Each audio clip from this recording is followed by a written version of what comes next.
विष्णुपदाय कृष्णप्रेष्ठाय भूतले श्रीमते भक्तिवेदांत स्वामिनिति नामिने नमस्ते सारस्वती देवे गौरवाणी प्रचारिणे निर्विशेष शून्यवादी पाश्चात्य देशतारिणे जय श्री कृष्ण चैतन्य प्रभु नित्यानंद श्री अद्वैत गदाधर श्रीवासादि गौर भक्त वृंद।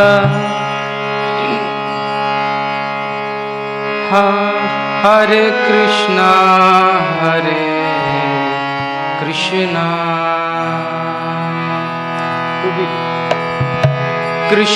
Krishna Hare Hare Hare Ram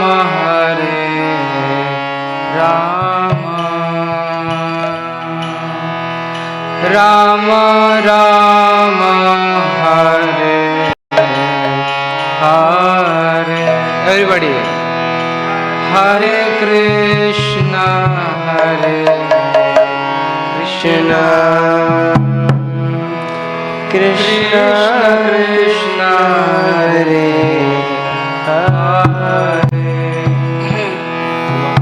Hare Hare Ram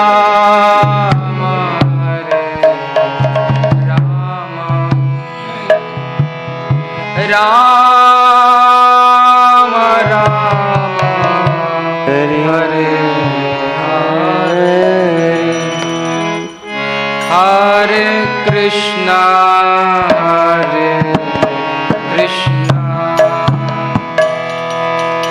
Krishna Krishna Hare Hare Hare Ram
Hare Hare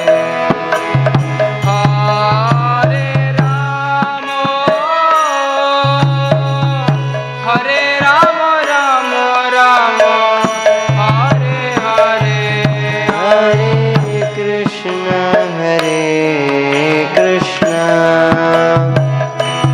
Krishna Krishna Hare Hare Hare Ram Ram Ram Hare Hare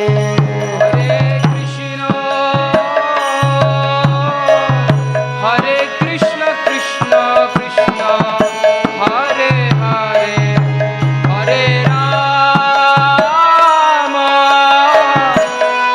Ram Ram Hare Hare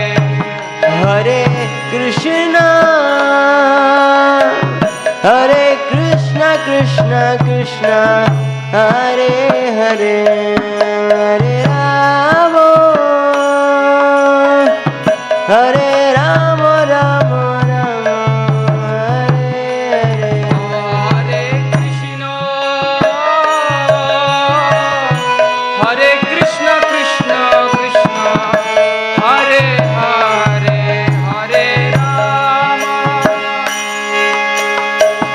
Hare Ram Ram Hare Hare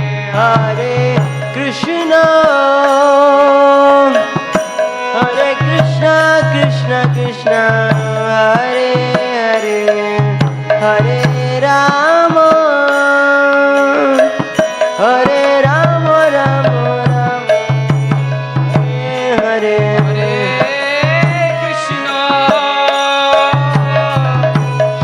Krishna Krishna Hare Hare Hare Ram Ram Hare Hare Hare Krishna Hare Hare Hare Ram Ram Hare Hare Hare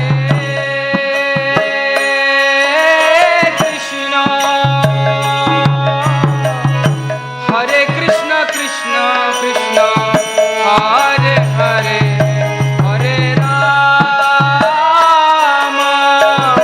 Hare Ram Ram Hare Hare Hare Krishna Hare Hare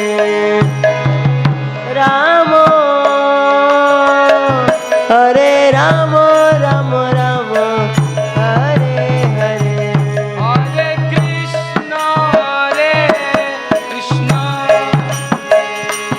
Krishna Krishna Hare Hare Hare Ram Ram Ram Hare Hare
Ram Ram Hare Hare Hare Krishna, Krishna Krishna, Hare Hare, Hare Rama, Rama Hare Hare. हरे कृष्णा कृष्णा कृष्णा हरे हरे हरे राम राम राम हरे Hare Krishna,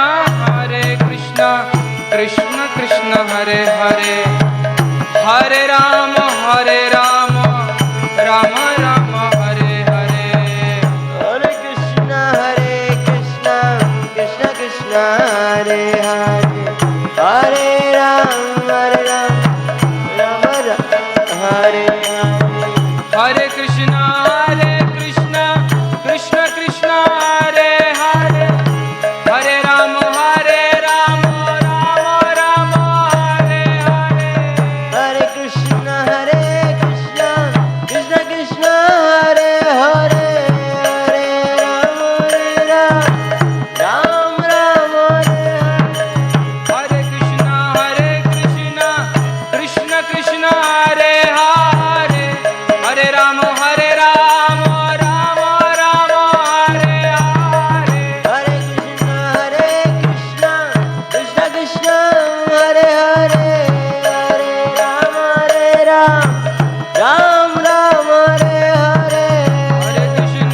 हरे Krishna Krishna Krishna Hare Hare Hare Ram Ram Ram Hare Hare Hare Krishna, Krishna Krishna, Hare Hare, Hare Rama, Rama Rama, Hare Hare. हरे Krishna Krishna Krishna Hare Hare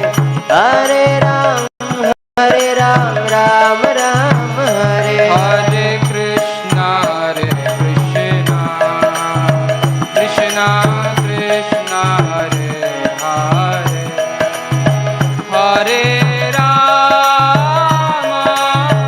Hare Rama, Rama Rama, Hare Hare, Hare Krishna, Krishna Krishna Hare Hare Hare Ram Ram Ram Hare Hare Hare Krishna, Krishna Krishna Krishna, Hare Hare, Hare Rama, Rama Rama, Hare Hare. हरे Krishna Krishna Krishna Hare Hare Hare Rama, Rama Hare Hare. Hare Nam Sankirtan ki. हरे कृष्ण जय राधा माधवा कुंज बिहारी जय राधा माधवा कुंज बिहारी गोपी जन वल्लभा गिरिवरधारी गोपी जन वल्लभा गिरिवरधारी यशोदानंदन व्रज जनरंजन यशोदानंदन व्रज जनरंजन यशोदानंदन व्रज जनरंजन यशोदानंदन व्रज जनरंजन यमुना तीरा वनचारी Yamuna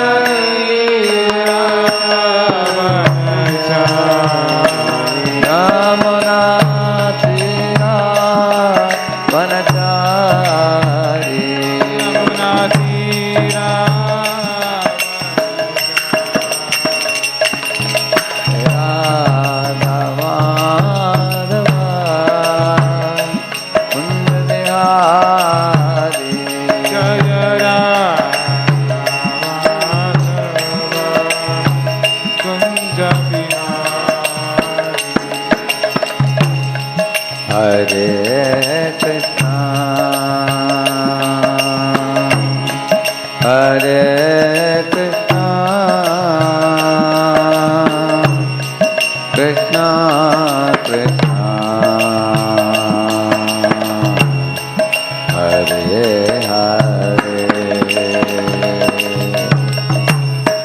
Hare Rama Hare Rama Rama Rama Hare Hare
पावन हरिनाम संकीर्तन की अनंत कोटि वैष्णव वृंद की ग्रंथराज श्रीमद् भागवतम की जय गौर प्रेमानंदी। हरि हरि बोल। ॐ अज्ञानतिमिरन्धस्य ज्ञानाञ्जनशलाकया चक्षुरुन्मीलितं येन तस्मै श्रीगुरवे नमः। श्रीचैतन्यमनोभीष्टं स्थापितं येन भूतले स्वयं रूपः कदा मह्यं ददाति स्वपदान्तिकं। वन्देऽहं श्रीगुरोः श्रीयुतपदकमलं श्रीगुरून् वैष्णवांश्च श्रीरूपं साग्रजातं सहगणरघुनाथान्वितं तं सजीवं साद्वैतं सावधूतं परिजनासहितं कृष्णचैतन्यदेवं श्रीराधाकृष्णपादान् सहगणललिता श्रीविशाखान्वितांश्च नमो ॐ विष्णुपादाय कृष्णप्रेष्ठाय भूतले श्रीमते भक्तिवेदान्तस्वामिनिति नामिने नमस्ते सारस्वते देवे गौरवाणी प्रचारिणे निर्विशेषशून्यवादी पाश्चात्यदेशतारिणे वाञ्छाकल्पतरुभ्यश्च कृपासिन्धुभ्य एव च पतितानां पावनेभ्यो वैष्णवेभ्यो नमो नमः। नमो महावदन्याय कृष्णप्रेमप्रदायते कृष्णाय कृष्णचैतन्यनाम्ने गौरत्विषे नमः। हे कृष्ण करुणा सिंधो दीनबंधो जगत्पते गोपेश गोपिका कांत राधा कांत नमोस्तुते। तप्त कांचन गौरांगी राधे वृंदावनेश्वरी वृषभानुसुते देवी प्रणमामि हरिप्रिये। जय श्री कृष्ण चैतन्य प्रभु नित्यानंद श्री अद्वैत गदाधर श्रीवासादि गौर भक्तवृंद। हरे कृष्ण कृष्ण कृष्ण हरे हरे हरे राम राम राम हरे हरे। हरे कृष्णा। भावतरंग भक्ति सामर्थ्य सिंधु के इस प्रवचन श्रृंखला में 15वां सत्र में आप सबको स्वागतम। Can show this. हम लोग अध्याय 3 पढ़ते आए हैं, शुद्ध भक्तों का परमानंद। तो पूर्व सत्रों में हम श्रीमद् भागवत के 11वें स्कंद से इस बात के ऊपर चर्चा की थी, भगवान की भक्त कितने महान हैं। दुर्लभो मानुषो देहो देहिनां क्षणभंगुरः तत्रापि दुर्लभम मन्ये वैकुंठ प्रिय दर्शन। ऐसे एक श्लोक में नेमी महाराज बताते हैं, इस दुनिया में मानव शरीर प्राप्त करना बहुत दुर्लभ है और उस मानव शरीर में भगवान के भक्तों की संग प्राप्त करना अति दुर्लभ है। क्यों?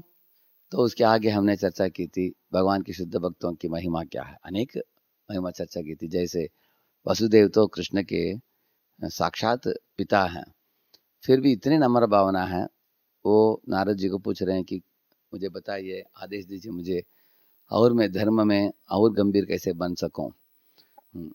इस तरह भक्तों की नम्रता है। शुद्ध भक्त होने के बावजूद भी उनको लगता है कि मैं साधारण व्यक्ति हूँ। इसी तरह गोविंद भुजगुप्तायाम ऐसा बताया गया कि द्वारवत्याम महीपते, ऐसा बताया गया कि द्वारका में रहने वाले सब प्रजा जो थे कृष्ण के, उन सबको कृष्ण अपने भुजों से आलिंगन करके सारे द्वारका को रक्षा प्रदान किया। इतना तक कि नारद के ऊपर एक पहले श्राप था कि वो एक स्थान में टिके नहीं रह पाएंगे, उनको सफर करना होगा। ऐसे दक्ष प्रजापति ने एक श्राप दी थी, लेकिन द्वारका में होने के कारण उस श्राप का असर नहीं पड़ा उनके ऊपर। इसका मतलब है भगवान के शुद्ध भक्त जो होते हैं उनको भगवान खुद ही सुरक्षा प्रदान करते हैं, अपने धाम में अपने भक्तों को रखते हैं। भगवान कोई उनके भक्तों को किसी भी तरह का हानि नहीं पहुंचा सकता। ये दूसरा विषय चर्चा की थी हमने। आगे जाकर हमने चर्चा की थी देवता लोग जो होते हैं वो आपके कर्म सचिव हैं, जिसका मतलब आपके कर्म के ही फल दे सकते हैं, ज़्यादा नहीं कम नहीं। लेकिन शुद्ध भक्त नारद जी जैसे भक्त जो होते हैं वो जीव के कर्म जो होता है उसमें परिवर्तन ला सकते हैं, जीव के कर्म को मिटा सकते हैं। जीव के पाप कर्मों के बोझ जो है उसको जला राख बना सकते हैं, भक्ति मार्ग को उनको प्रदान करके।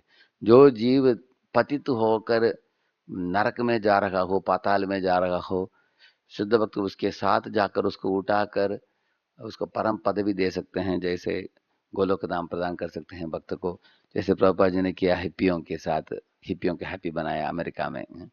नारद मुनि ने भी ऐसे अनेक अधोगति में जाने वाले जीवों को भी पकड़कर भगवत धाम लेके गए वो। इस तरह की क्षमता शुद्ध भक्तों में है। इस तरह हम भक्तों की गुणगान हमने सुना। आगे जाकर अनेक श्लोकों में हम पढ़े। भक्तों की, शुद्ध भक्तों की महानता सुनने के बाद शुद्ध भक्ति मार्ग, जो शुद्ध भक्ति मार्ग है उसकी महानता हमने सुना। या नास्ताय नरो राजन न प्रमाद्येत कर्हिचित् धावन उन्मील्य नेत्रे न पतेत न स्खलेदिह। अगर कोई व्यक्ति अपने दोनों आंखों को बंद करके एक सड़क में भाग रहा हो, वो स्खलित नहीं होगा, पतित नहीं होगा करके इस श्लोक में बताया गया है। वो पथ क्या है? धर्म की पथ है। उसमें अगर श्रुति स्मृति दोनों, दो आंखों से तुलना किया है ब्राह्मण के। अगर वो दोनों की जानकारी भी नहीं हो किसी व्यक्ति को, वो अनपढ़ हो, अंगूठा चापू हो, पढ़ा लिखा नहीं हो, उसको श्रुति स्मृति कुछ मालूमात नहीं है, फिर भी एक वैष्णव गुरु का आश्रय लेकर भक्ति मार्ग में, साधना भक्ति में अगर कोई जीव जुड़ा हो तो वो कभी भक्ति मार्ग में पतित नहीं होगा। ये भक्ति मार्ग की श्रेष्ठता है, क्योंकि भगवान हरि उनकी भक्ति की भावना देखकर उनके हृदय में अंधकार को मिटा देंगे, अज्ञानता रूपी अंधकार को। जो शास्त्र पढ़कर बाकी लोग समझते हैं, उसी बात को भगवान हरि उनको सुना देंगे, समझा देंगे उनके हृदय में अंतर्यामी के रूप में खड़े होकर। ये भक्ति मार्ग की श्रेष्ठता है, ऐसे उस श्लोक में बताया गया है। और इस तरह भक्ति मार्ग की अनेक श्रेष्ठता है। भक्ति मार्ग बहुत सरल है। भक्ति मार्ग की परिभाषा श्रीधर स्वामी ने दिया था, हमने पढ़ा था। इति रहस्यत्वात् स्वमुखेनैव भगवता अंजसा अविदुषामपि पुंसाम आत्मलब्धये। ये भक्ति की परिभाषा है। भक्ति परम रहस्य है, क्योंकि पढ़े लिखे पंडित को भी प्राप्त नहीं होता, और अनपढ़ पामर को भी भक्ति प्राप्त हो जाता है अगर वो सही भावना के साथ, सही एटीट्यूड के साथ भगवान के साथ भक्ति में जुड़ता हो, ऐसे। और अविदुषाम समात्मलब्धि है। स्वमुखे नहीं हो भगवता, भगवान खुद ही सिखाते हैं शुद्ध भक्ति को। जैसे अर्जुन को बोलते हैं भगवान, भक्तो असि में सखा चेत रहस्यम हेतुत्तमम, तुम मेरे भक्त हो इसलिए मैं तुमको भक्ति दे रहा हूँ, भगवान बता रहे हैं उधर। इस तरह भक्त लोगों में और ज्ञानियों में क्या फर्क है?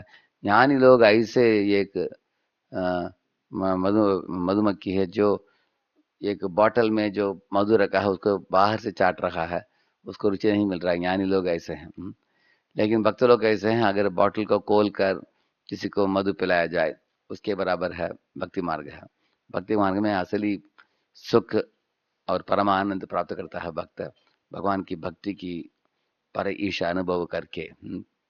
ये भक्ति मार्ग है। भक्ति मार्ग की श्रेष्ठता पता है। उसके आगे जाकर कायेन वाचा मनसेन्द्रियैर्वा बुद्ध्यात्मना वा प्रकृते स्वभावात् करोमि यद्यत् सकलं परस्मै नारायणायेति समर्पयेतत् करके एक भागवत के 11वें स्कंद के दूसरे अध्याय में एक श्लोक पढ़ा हमने। वो उसके ऊपर बहुत जोर देते हमने, क्योंकि कैसे इस दुनिया में फलाकांक्षी जीव जो होता है वो भी भक्ति में जुड़ सकता है धीरे धीरे। फल की अपेक्षा करते हुए अगर कोई करता हो कर्म इस दुनिया में, उस कर्मों को भी वो जोड़ सकता है भगवान वासुदेव से, और जोड़ कर धीरे धीरे धीरे उसको शुद्ध भक्तों की संग में आकर उसके अंदर एक प्रेरणा मिलेगी कि मैं भी भगवान को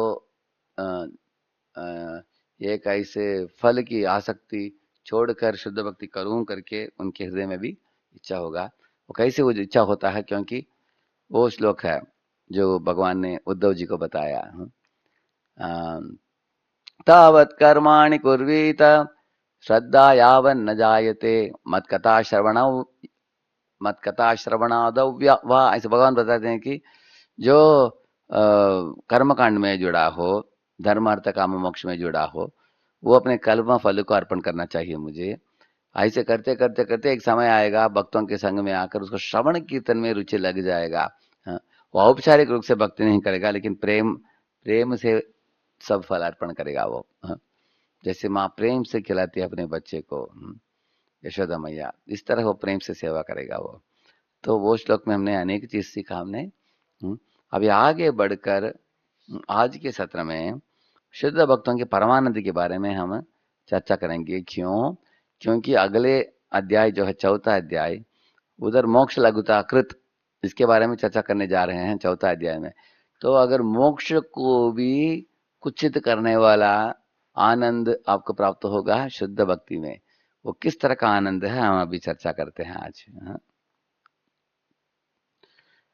एवं व्रत स्वप्रिय नाम कीर्त्या जातानुरागोदुत चित्त उच्चैः हसत्यथोरोदिति रौति गायति उन्मादवन्दित्यति लोकबाह्यः। कृष्ण भावनामृत की परिपूर्णता का स्तर भावमय प्रेम। उसका अनुवाद पढ़िए।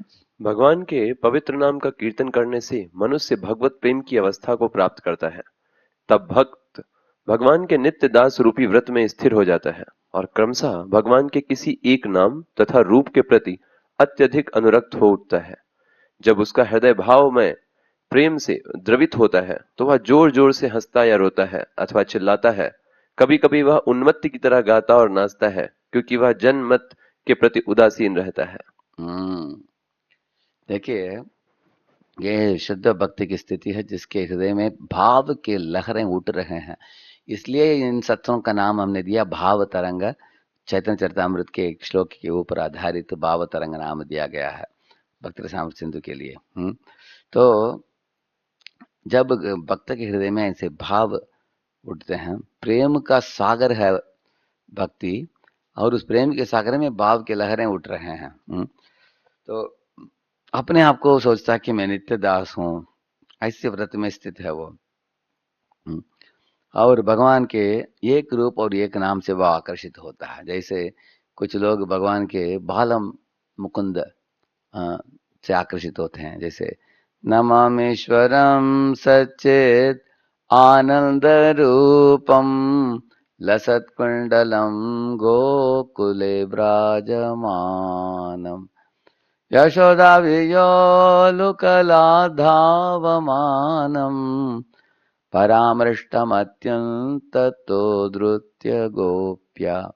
उस गीत में जो दामोदर अष्टकम है, उसमें एक लाइन बताते हैं, मैं बाल कृष्ण रूप जो है, जो माखन चोरी कर रहे हैं, माखन खा रहे हैं, जो यशोदा मैया चढ़ी लेकर भाग रही है उनके पीछे, ये खूबसूरत भगवान कृष्ण के रूप जो है, जिनके बाल घुंघराले बाल हैं, जिनके शरीर नीलमणि के बराबर चमक रहा हो, जो यशोदा मैया ने उनको आभूषण पहनाया है, और पाँव में नूपुर पहने हैं, उनके हाथ में माखन है, उनके आंखें चंचल हैं, उनकी मुस्कुराहट अति अद्भुत है।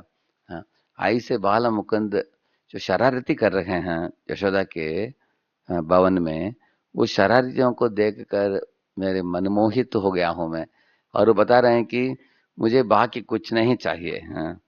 ऐसे बता रहे हैं, एक पंक्ति में बता रहे हैं कि मुझे मोक्ष भी नहीं चाहिए। What is that line?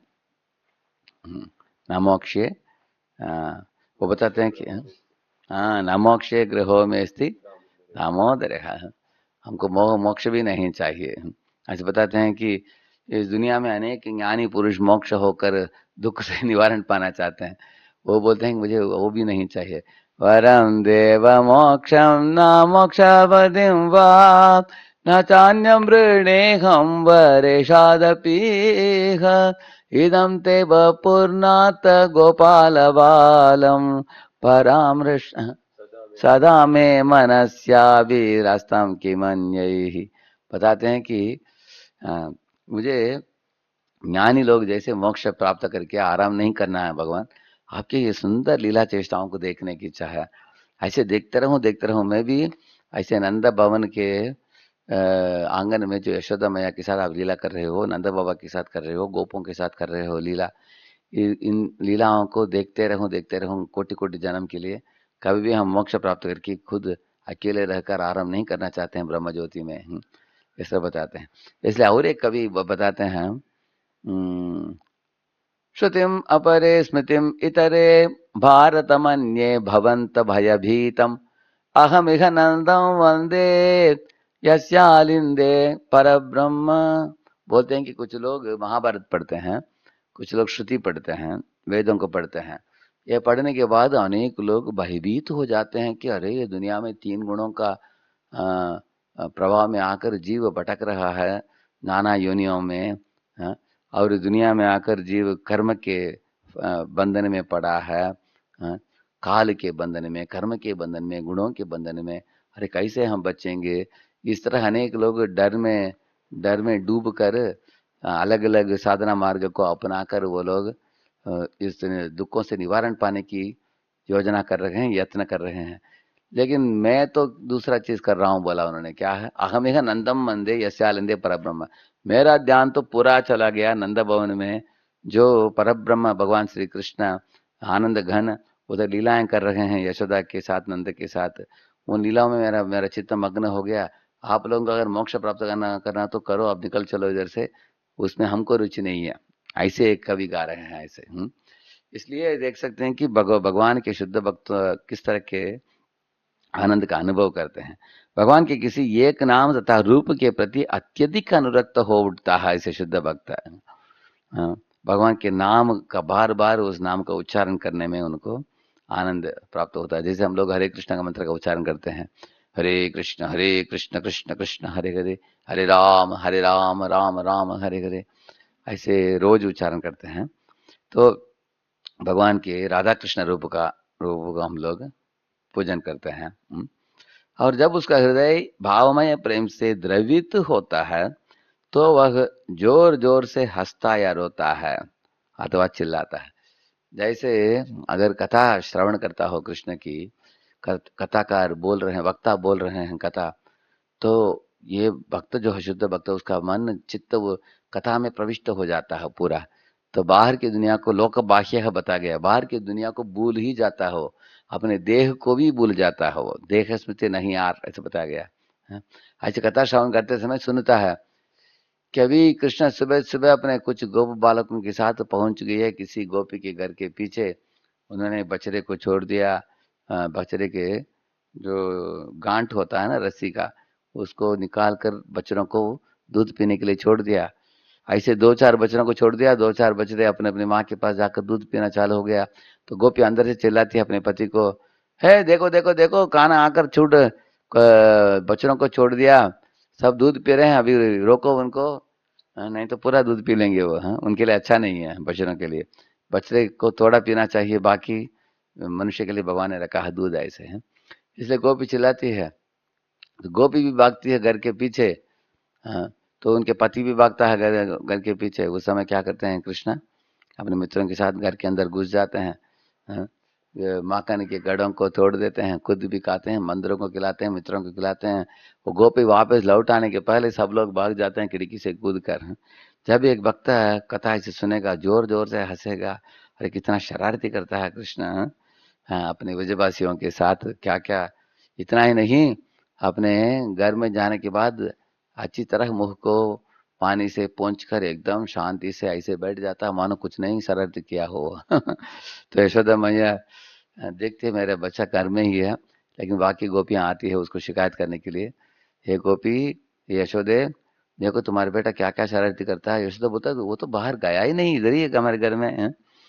तो इस तरह के भगवान के वृंदावन की लीलाओं को सुनकर भक्त लोग, शुद्ध भक्त होता है वो जोर जोर से हंसता है, उसमें रमता है।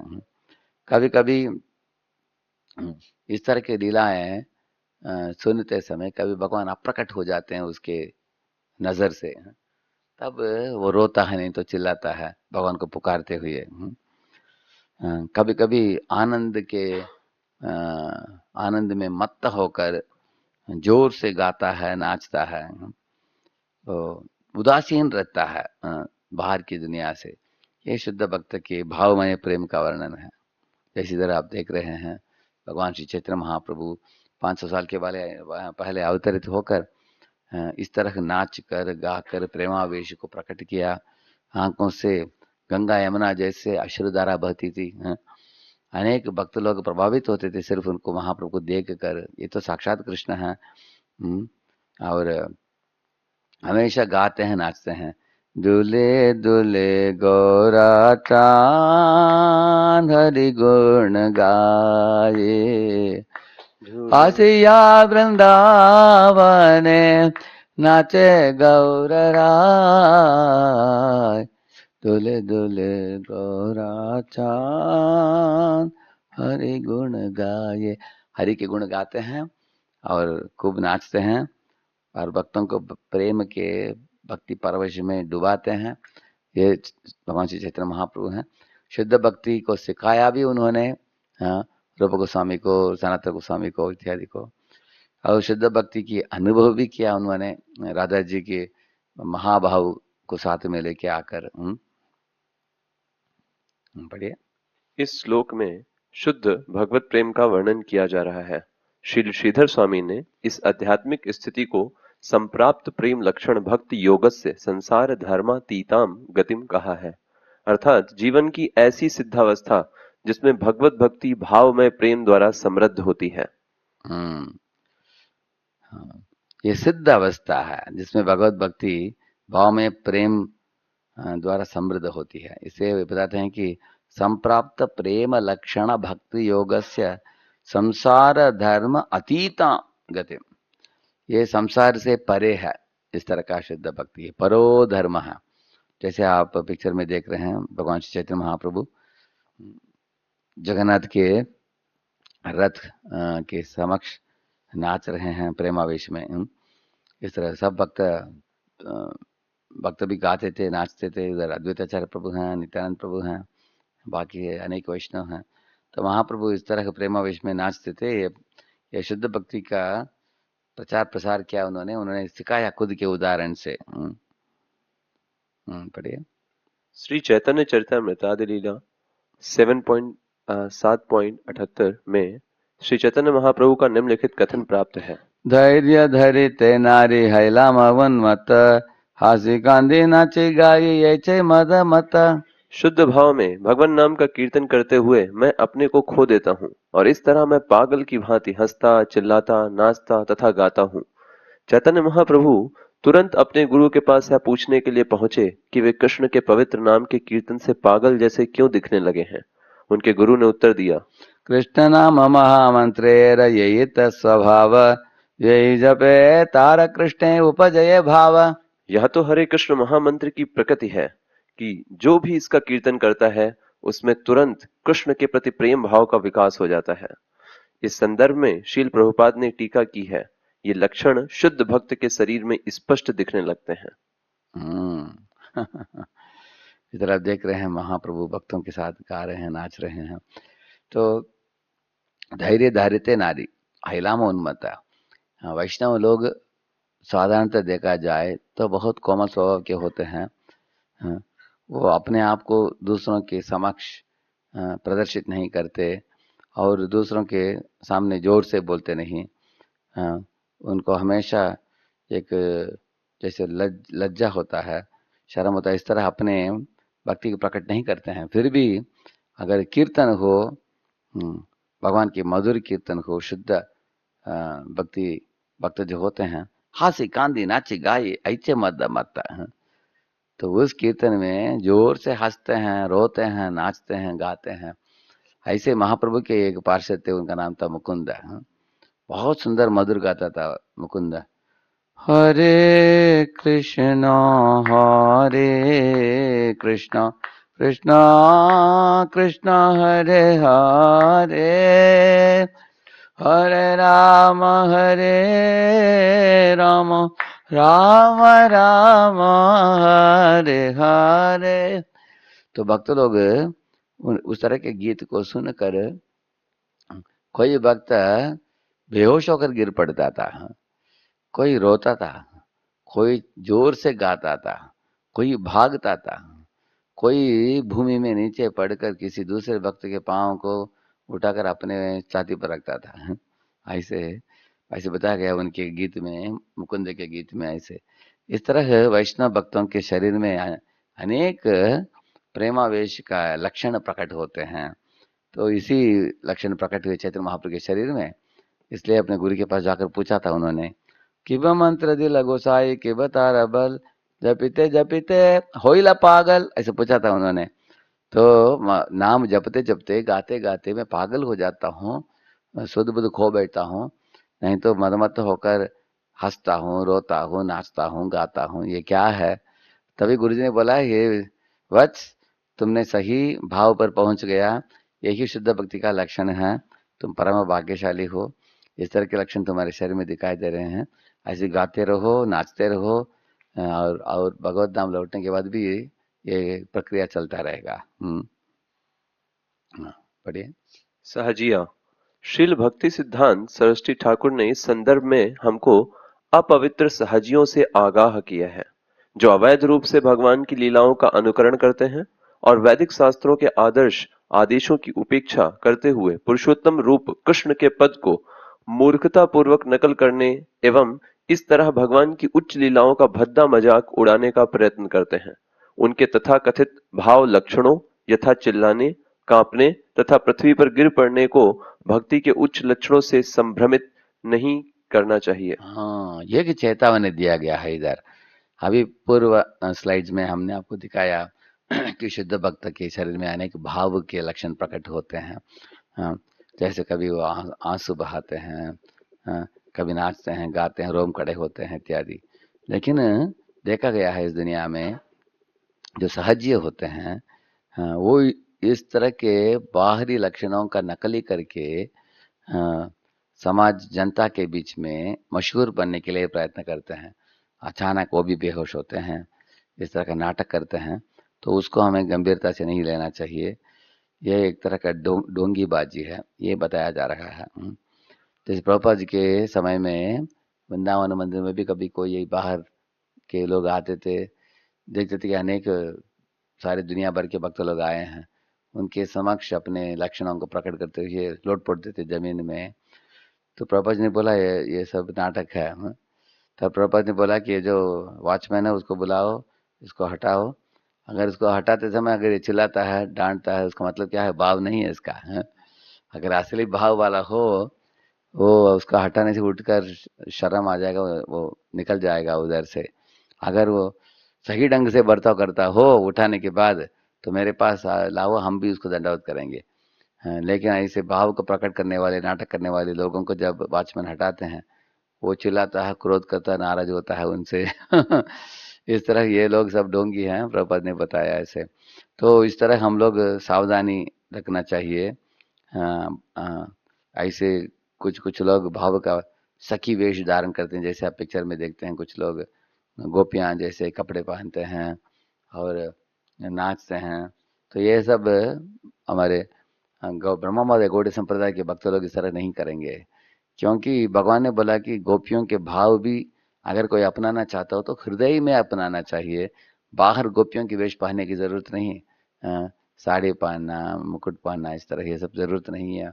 हम लोग उस भावना को ब्रजवासियों के भावना को हृदय में रखना चाहिए, लेकिन बाहर तो साधना भक्त के समान तिलक पहनना, हेयर शेविंग करना, शिकार रखना, धोती कुर्ता पहनना, ऐसे ही हमें भक्ति करना चाहिए। ये तथाकथित भाव लक्षणों को ये लोग जो दिखाते हैं, दिखावा करते हैं, उसको मानना नहीं चाहिए। इसलिए श्री रूप गोस्वामी ने शीर्षक पढ़िए, कौन सहजिया है और कौन नहीं है, परीक्षण करें। भाव में प्रेम के 9 लक्षण। 9 लक्षण दिया उन्होंने। क्षांतिरव्यर्थ कालत्वं, विरक्तिर्मान शून्यता, आशाबंध समुत्कंठा, नाम गाने सदा रुचिः, आसक्तिस्तद्गुणाख्याने, प्रीतिस्तद्वसति स्थले, इत्यादयोनुभावास्युर्जात भावांकुरे जने। जब कृष्ण के लिए भाव रूपी बीज का अंकुरण होता है, तब मनुष्य के स्वभाव में 9 लक्षण प्रकट होते हैं।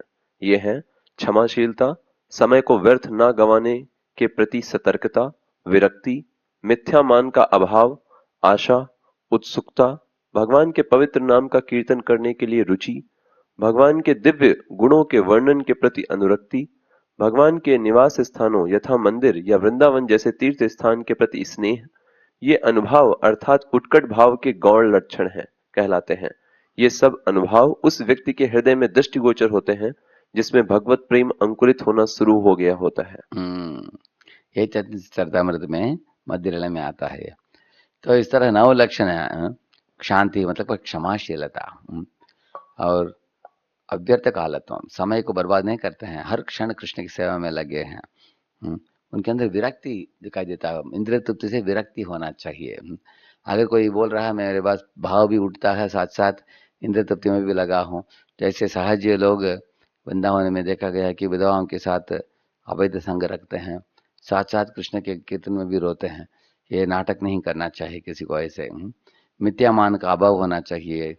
ऐसे महान शुद्ध भक्त मिथ्यामान की मान शून्यता का मतलब है सर्वथा मिथ्या अभिमान से शून्य रहते हैं, और हमेशा भक्ति मार्ग में आशा रखते हैं। कभी उनके भक्ति में ढीलापन कभी नहीं आता।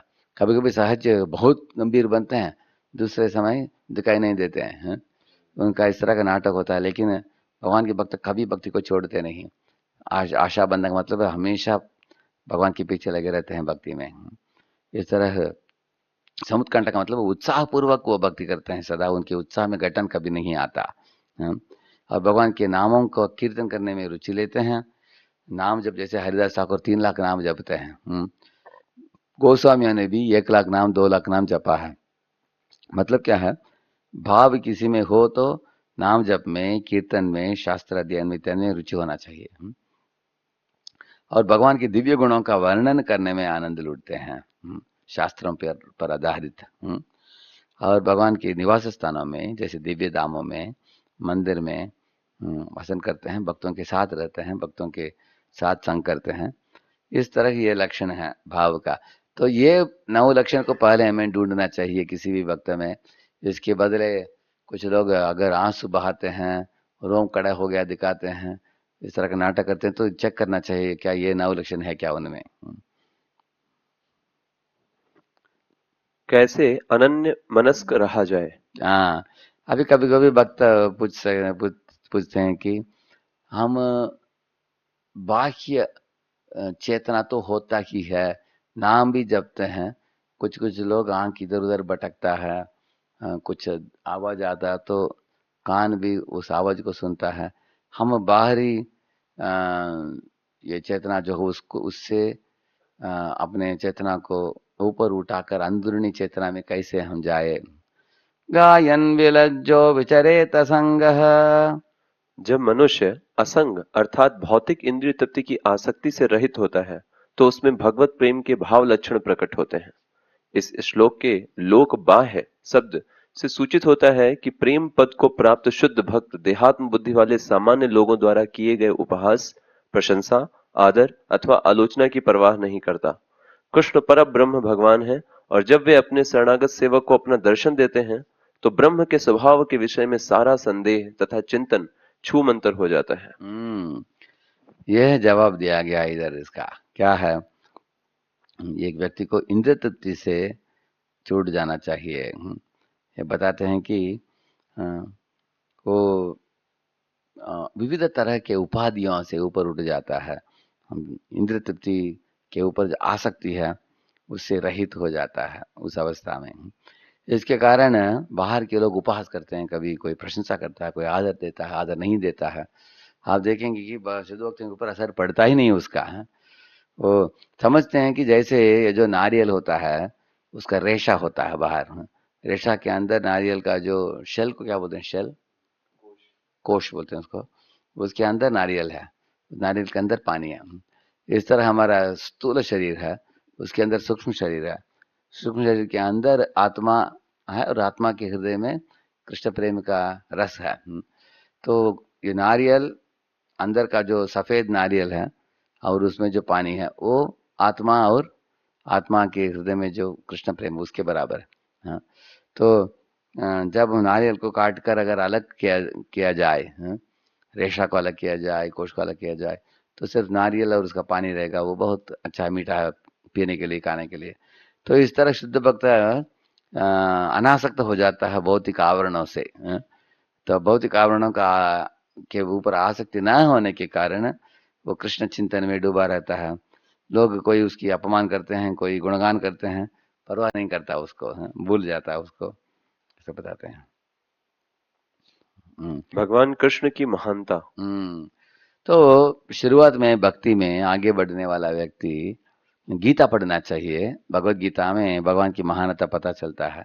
मत्त परदरम नान्यत् किंचिदस्ति धनंजय मयि सर्वमिदं प्रोतम सूत्रे मणिगणा इव। भगवान बताते हैं कि जैसे एक अंटी माला में अनेक मणियां हैं, लेकिन मणियों के अंदर एक नायलॉन है, धागा है, उस धागा को निकाला जाए सब मणियां बिखर जाएंगे। इस तरह इस दुनिया में भी अनेक ग्रह तैर रहे हैं, कोटि कोटि ग्रह, लेकिन इन ग्रहों को अपने अपने स्थान में रखने वाले भगवान कृष्ण हैं, वो बता रहे हैं। तो इस तरह गीता में ईश्वर, जीव, प्रकृति, काल, कर्म, हम लोग इसके बारे में पहले अध्ययन करना चाहिए अच्छी तरीके से। ये समझने के बाद कैसे भगवान कृष्ण के जन्म और कृष्ण के कर्म सब दिव्य हैं, वो समझने वाले ही, उनके लिए पुनर्जन्म नहीं है, भगवान बताते हैं। तो इस तरह उसको जानना आवश्यक है। और उसके बाद मत्स्य, कूर्म, वराह, नरसिंह इत्यादि अवतारों का वो भी भगवान की महानता समझ आता है। तो इन चीज़ों के ऊपर एक साधना भक्त को जोर देना चाहिए पहले। जैसे आप पिक्चर में देख रहे हैं, जो यशोदा मैया एक दिन देखा कि गोप बालक सब साथ में खेल रहे थे कृष्ण बलराम के साथ। ऐसे खेलते खेलते कुछ गोप बाल आकर शिकायत करने के लिए आए थे माँ यशोदा के पास। तो उन्होंने शिकायत किया कि आपका बेटा जो है आज मिट्टी का आया। तो यशोदा बहुत चिंतित हो गई। पहले तो कोई गोपी आकर बोलते थे यशोदा को, ए यशोदे, हमारे घर में आकर माखन की चोरी करता है। तो यशोदा हंस पड़ती थी और पूछती थी गोपियों को, बताओ बताओ क्या, कैसे वो शरारती किया है, कैसे माखन चोरी किया, बताओ क्या क्या किया, बताओ। प्रेम से सुनती थी, क्योंकि और माखन खा लेगा तो क्या फर्क पड़ने वाला है, और थोड़ा तंदुरुस्त हो जाएगा बस, इस तरह सोचती थी। लेकिन आज सुना उन्होंने मिट्टी का कराया है, तो माँ बहुत चिंतित हो गई। तुरंत कृष्ण को बुलाया। तो कृष्ण तो मना किया। कृष्ण ने बोला उनको, ना हम बक्षितवान अम्ब सर्वे मिथ्याभिशंसिनः यदि सत्य गिरस्तर्हि समक्षम पश्यते मुखम। ऐसे भगवान बताते हैं कि मेरे मित्र सब आज उन्होंने मन में ऐसे आपस में बातचीत कर लिया कि आपसे मुझे पिटाई प्राप्त होना चाहिए, ये उनका उद्देश्य है। बहुत समय से मुझे पिटाई नहीं मिला, आपने छड़ी लेकर दिखाया लेकिन पिटाई नहीं किया, इसलिए मेरे मित्रों ने सोचा कि माँ यशोदा को ऐसे कुछ बता दिया जाए ताकि आप मेरे पीछे पड़ेंगे। माँ उनकी बात मत सुनना। माँ ने बोला, बेटे वो तो बोल रहे हैं लेकिन मैं उनकी बात मानूंगी नहीं, लेकिन तुम्हारा बड़ा अग्रज जो है बलराम, वो भी वही बोल रहा है। तो इस तरह माँ और बेटे के बीच में बातचीत हुआ बहुत। उसके बाद माँ ने बोला मुंह खोल कर दिखाओ। तब मुंह खोला, भगवान ने अंदर देखा, उन्होंने सारे ब्रह्मांड को देखा, उन्होंने कोटि कोटि ग्रह तैर रहे थे, सूर्य को देखा, चंद्र को देखा, उसमें भूमि को भी देखा, भूमि में यशोदा को भी देखा, यशोदा के मुंह के अंदर यशोदा के निकट कृष्ण को भी देखा उन्होंने। सब कुछ इस तरह के विचित्र दर्शन को कोई भी देखेगा तो एक क्षण के लिए वो दंग रह गए। और कृष्ण जब मुंह बंद किया तो यशोदा भूल ही गई उन्होंने क्या देखा, अपने गोद में ले लिया कृष्ण को वात्सल्य भावना में। लेकिन हम लोग समझ सकते हैं कि कृष्ण साधारण बच्चा नहीं है। ये भगवान सारी दुनिया के लोगों को सिखाते हैं कि मेरे अंदर सारे ब्रह्मांड है, मुझे एक साधारण बच्चा मत सोचो। कोई भी साधारण बच्चा के मुख में कुछ भी इस तरह का चीज दिखाई नहीं दे सकता है ना। अगर हम कृष्ण की महानता समझ गए सही ढंग से, पूरा गीता पढ़ने के बाद गीता के अंत में कोई भी व्यक्ति साष्टांग प्रणाम करेगा कृष्ण के श्री चरणों में, कृष्ण के मंदिरों में जाएगा, घंटी बजाएगा, सर झुकेगा, प्रदक्षिणा करेगा, मान लेगा कि, समझ लेगा कि ये कृष्ण परम पुरुषोत्तम है, उनके बराबर कोई नहीं है, उनसे बढ़कर कोई नहीं है। अहम सर्वस्य प्रभवो मत्तः सर्वं प्रवर्तते इति मत्वा भजन्ते मां बुधा भाव समन्विताः। अर्जुन, मैं अनंत कोटि ब्रह्मांडों का भी और आध्यात्मिक भौतिक दुनियाओं का स्रोत्र में ही हूँ, भगवान बताते हैं। जो इस तरह को इस चीज को सही ढंग से समझ लिया हो, वो इति मत्वा भजनते मां, मेरा भजन भजन में लग जाएगा वो, हाँ? तुरंत माला लेकर जपना चालू हो जाएगा। ऐसे माला जप कर वैदिक साधना भक्ति करते करते करते एक गुरु के आश्रय लेकर भक्त भक्त में आगे बढ़ता है। धीरे धीरे उसको भगवान की लीला, वृंदावन की लीलाओं की मधुरता पता चलेगा। पढ़िए। भगवान कृष्ण की मधुरता, वात्सल्य रस। इधर आप देख सकते हैं वृंदावन की रस, वात्सल्य रस कितना मधुरिमा है। वृंदावन में भगवान अपने आप को अपने भगवत्ता को प्रकट नहीं कराते भगवान, हाँ? वृंदावन में आप देखेंगे बाकी अवतारों में भगवान अपने अलग अलग धनुष बाण इत्यादि लेकर मारते हैं असुरों को। इस वृंदावन लीला में कभी भी भगवान ने किसी भी आयुध उठाया ही नहीं, हाँ? एक राक्षसी आई पूतना, उसको अपने 2 ओंठों से मार दिया, हाँ? और एक शकटासुर आया, उसको अपने पांव से एक शकट को स्पर्श मात्र करके उनको मार डाला उनको। एक तृणावर्त आया था, उनको अपने हाथ से उसके गले को पकड़ लिया, ऊपर से नीचे लाकर मार दिया उनको। ऐसे कालिया कालिया करके एक बहुत बड़ा सर्प आया यमुना में, उसके ऊपर नाच कर उसको दमन कर दिया उसको। और बकासुर करके एक बतख बहुत बड़े चोंचों को खोलकर कृष्ण को निगल लिया था उसने।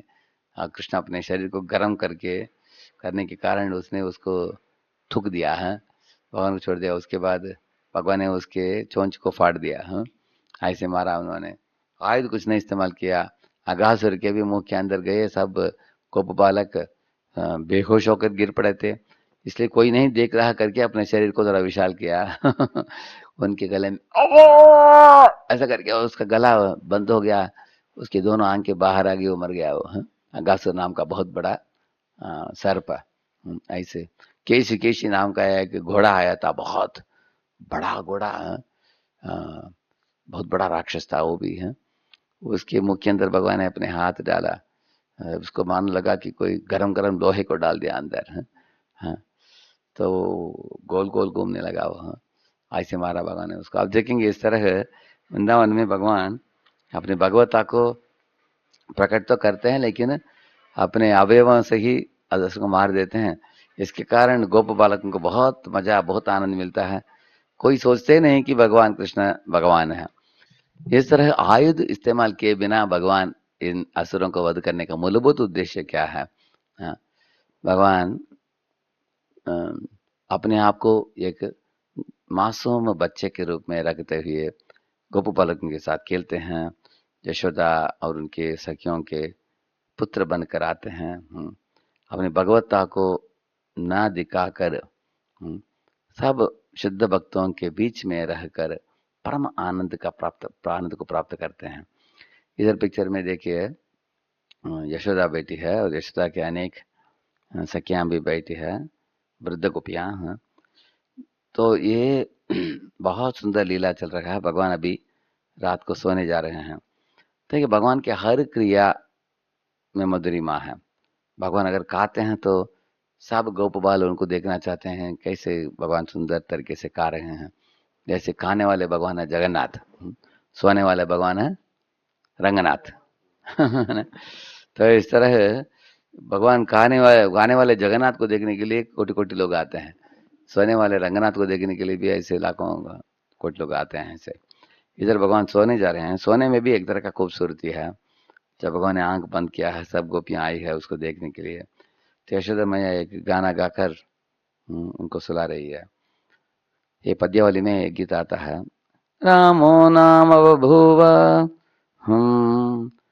तदबला सीतेति तम पितुर्वाच पंचवटी वने विहरतः।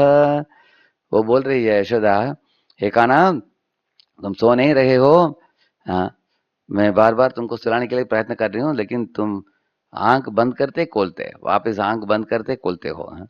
कभी कभी बैठ जाते, कभी खड़े हो जाते। कितने समय से मैं प्रयत्न कर रही हूँ तुमको सुलाने के लिए, बेटे सो जाओ। ठीक है, मैं अभी एक कहानी बताऊंगी, उसको सुनते सुनते तुम सो जाओ। तब उन्होंने पहले और एक कथा बताया, उनको बोला कि एक था राजा, उसका नाम था हिरण्यकशिपु, उसका बेटा था प्रहलाद। उसके बाप ने उसको बहुत सताया, और बच्चे को सुरक्षा प्रदान करने के लिए भगवान हरि ऐसे बड़े खम्भ को तोड़कर एक नरसिंह रूप में कूद पड़े बाहर, और हिरण्यकशिपु को उठाकर अपने गोद में लेकर उसके छाती फाड़ दिया। और प्रहलाद को बचाए, ऐसे माँ बोल रही थी बहुत उत्साहपूर्वक। कृष्ण सुनते सुनते सुनते मुस्कुरा रहे थे। माँ ने पूछा, क्यों मुस्कुरा रहे हो बेटा, क्या हुआ? बोले, ये तो कथा मुझे पहले से मालूम है। तो माँ ने बोला, पहले से मालूम है तो पहले ही बोलना चाहिए, हैं? ठीक, अभी मैं और कुछ नया कथा बताऊंगी जो तुम नहीं जानते हो। हाँ, तब ये कथा बोली। राम नाम का एक बहुत बड़ा राजा था। उसके धर्मपत्नी थी सीता। अपने पिता के आदेश को लेकर पंचवटी में जाकर रहने लगी, जंगल में। ऐसा बोला तो जब माँ बोली, रामो नाम बबुआ, बोल रहे थे कृष्णा। हम्म बोलिए माँ, बहुत मधुर है कथा, बताइए। ऐसे सुनते सुनते गए, माँ बोलती बोलती गई। तस्य हरत रावण, ऐसे बोला उन्होंने। उस समय रावण नाम का एक असुर आकर सीता को हरण करके लेके गया लंका, ऐसे बोली वो। कृष्णस्येति पुरातनीं निजगताम् आकर्ण्य मात्रे रिताम् सौमित्रे क्व धनुर्धनुर्धनुरिति व्याघ्रः गिरः पान्तुवः। हाँ, ये बताती है कि, ये बताया गया कि ये बात पुरातन कथा, रामायण की कथा बता रही थी। हाँ, निज कथा वो उनकी ही कथा थी, कृष्ण की ही, क्योंकि कृष्ण ही एक राम के रूप में अवतरित होते हैं। हाँ, वो बहुत आकर्षक कथा माता जो बता रही थी। सुनते सुनते जब कृष्ण ने सुना कि तस्याहरद रावण है, रावण ने उनको लंका लेके गया, जब सुना उन्होंने हरण करके, तुरंत जग गए, अपने बिस्तर से खड़े हो गए और जोर से चिल्लाने लगे, धनुर धनुर धनुर। बोला कि लक्ष्मण लक्ष्मण, सौमित्रे, मेरे धनुष लेके आओ, धनुष लेके आओ। उसका मतलब है सीता को अपहरण करके लेके जा रहा है, मैं छोड़ूंगा नहीं उस रावण को, ऐसे भाव में चले गए भगवान। तो सब गोपियां हंस रही थी। गोपियों ने बोला, यशोदा को, यशोदे क्या तुम इसको सुला रहे हो, जगा रहे हो? अभी सोते सोते उठ गया तुम्हारे बेटा। तब यशोदा ने बोला, आप सब चले जाओ, मैं इसको सुला दूंगी, मेरा दूसरा टेक्निक है मेरे पास। क्या है? तो माँ सब बाकी लोग जाने के बाद दरवाजे को बंद करके अंदर आ गई यशोदा। तो तुरंत बिस्तर में लेट गई यशोदा, आंख बंद कर लिया, मानो सो गई हो। कान्हा भी उनके निकट लेट गए, और माँ को देख रहे थे, माँ की जटा को खींच रहे थे, माँ के कान को खींच रहे थे, लेकिन माँ कुछ नहीं करती थी। लगा कि वो जोर से नींद आ गया उनको, सो गई। तो कुछ क्षणों के बाद माँ यशोदा ने आंख धीरे से खोल कर देखा। तो कान्हा ने सोचा कि अभी तो मेरे शरारत को देखने के लिए कोई नहीं है अभी, इसलिए मैं भी सो जाऊं करके कृष्ण सो गए। कृष्ण की सोते हुए देखकर माँ यशोदा जग गई, तुरंत निकल गई उधर से रसोई में काम करने के लिए।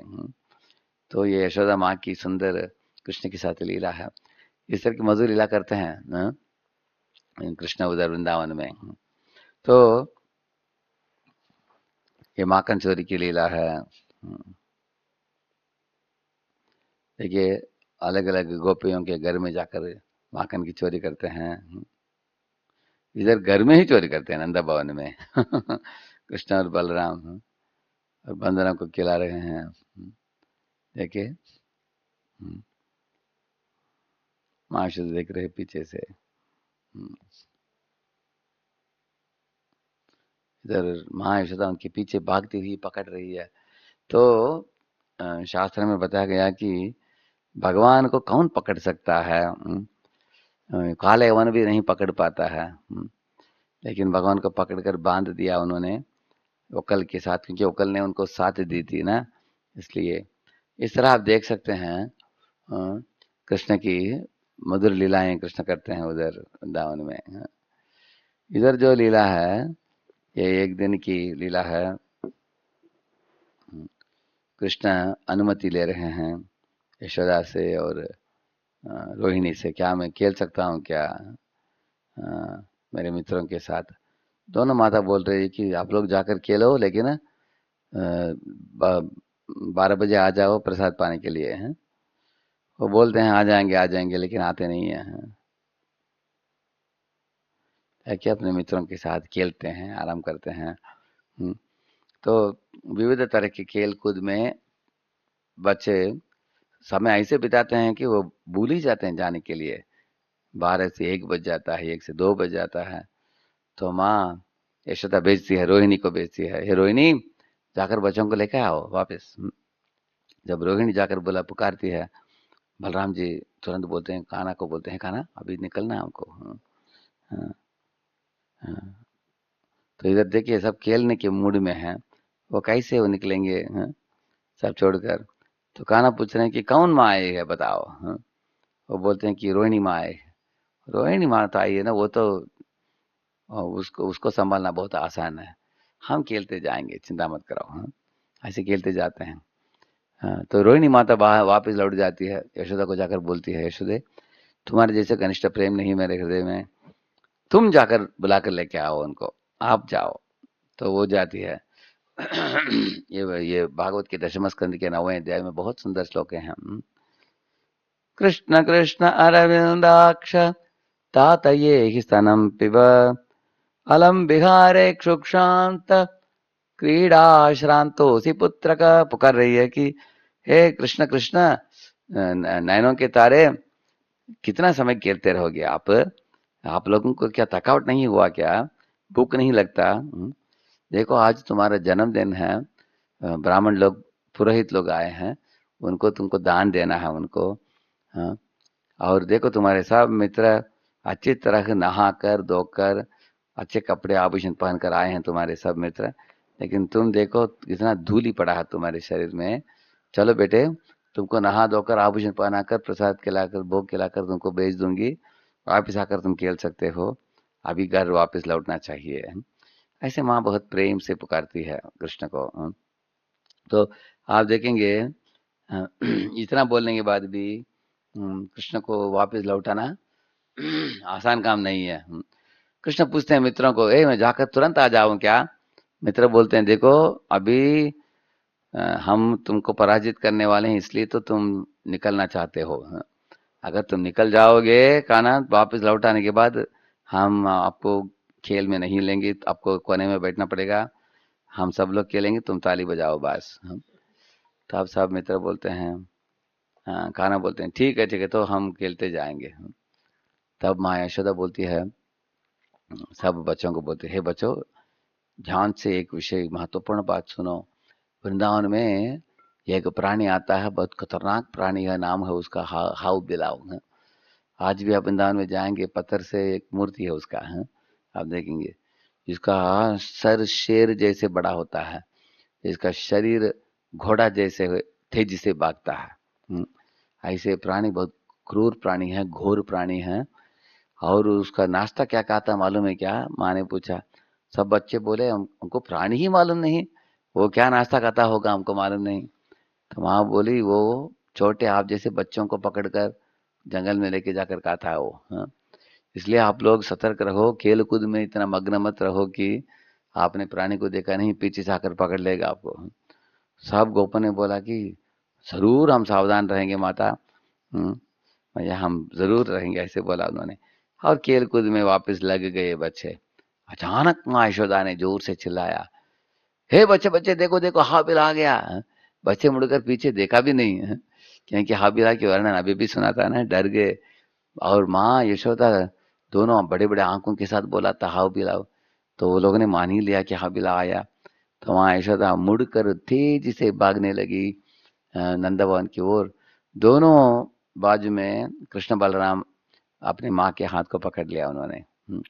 पकड़कर दोनों उनके साथ उतने ही तेजी के साथ भागा उन्होंने। सब गोप बालक अपने अपने घर में भाग गए, अपने घर में प्रवेश कर लिया उन्होंने। हितं यशोदा तमशेष शेखरम मत्वा सुतं स्नेह निबद्धधीर नृप हस्ते गृहीत्वा सह राममच्युतं नीत्वा स्ववाटं कृतवत्यथोदयम्। ऐसे एक सुंदर श्लोक है उस अध्याय में। जिस तरह यशोदा ने क्या किया, इत्तम यशोदा तमशेष शेखरम, भगवान श्री कृष्ण की शरीर एकदम साफ सुथरा है, लेश मात्र भी धूल ही उसमें पड़ नहीं सकता है। फिर भी यशोदा माँ के ममता होने के कारण उनको नहाकर धुलाकर कपड़े पहनाकर आभूषण पहनने की एक मात्र प्रेम के कारण उन्होंने इस तरह इच्छा किया कि मैं इस तरह की सेवा करूं। और उनका प्रेम इतना घनिष्ठ था कि वो दोनों भगवान के स्वरूप जो है कृष्ण बलराम, उनके हाथ को भी पकड़कर खींच कर वो घर लाने की क्षमता उनके माता यशोदा मैया में थी। तो यशोदा मैया की भाग्य की सीमा ही नहीं है, बहुत वर्णन है भागवत के दशम स्कंद में। नेमं विरिञ्चो न भवो न श्रीरप्यंग संश्रयाः, प्रसादं लेभिरे गोपी तत्तत् प्राप्य विमुक्तिदात, ऐसे एक श्लोक है। नेमं विरिञ्चो न भवो, जो भाग्य यशोदा को प्राप्त हुआ वो भाग्य ब्रह्मा को भी नहीं मिला। ब्रह्मा जो भगवान के दास हैं, शिव जी को भी नहीं मिला जो भगवान के मित्र हैं, लक्ष्मी को भी नहीं मिला जो भगवान की अर्धांगिनी है। वो बता रहे हैं कि यशोदा को वो प्राप्त हुआ क्योंकि यशोदा की गोद में भगवान बच्चे के रूप में लेटे और भगवान ने माँ के स्तनपान किया माँ से। इस तरह की भाग्य अपने बच्चे के रूप में भगवान के साथ खेलना, विविध शरारती को देखने की मौका मिलना, यशोदा को जो मिला, इस तरह भगवान के साथ लीला रचना की भाग्य सौभाग्य यशोदा को प्राप्त हुआ। ऐसे अनेक श्लोक में वो बता रहे हैं उनकी भाग्य की सीमा नहीं है इस तरह। तो इधर साक्य रस की पिक्चर देख रहे हैं। कृष्ण वृंदावन के जंगल में 12 कानन में जब गोचारण लीला में जाते थे तभी अपने मित्रों के साथ दोपहर के समय वनभोज करते थे यमुना के तट में। उसके बाद आराम करते हैं। कोई गोप बाल भगवान के पांव दबा रहा है, पाद समाधान कर रहा है, कोई चामर डुला रहा है एक पत्ते को लेकर ऐसे। बाकी दूसरे गोप गाना गाते हैं, कोई ताली बजाते हैं। इस तरह बहुत मधुर अवस्था है वृंदावन के। देखिए पंछियां भी आकर बैठकर कृष्ण की खूबसूरती देखने के लिए आते हैं। कभी कृष्ण मुरली लेकर बजाते हैं। देखिए इधर गोपों के साथ गोचारण लीला में जाते हैं। बलराम जी को वन की शोभा दिखा रहे हैं, कैसे वन में सब पेड़ पौधे सब लोग भगवान की सेवा में लगे वृंदावन में वनभोज कर रहे हैं। तो आप देखेंगे वृंदावन की परिस्थिति ऐसा है कि वृंदावन में कोई भी साधारण जीव नहीं है वृंदावन में। सब शुद्ध भक्त हैं।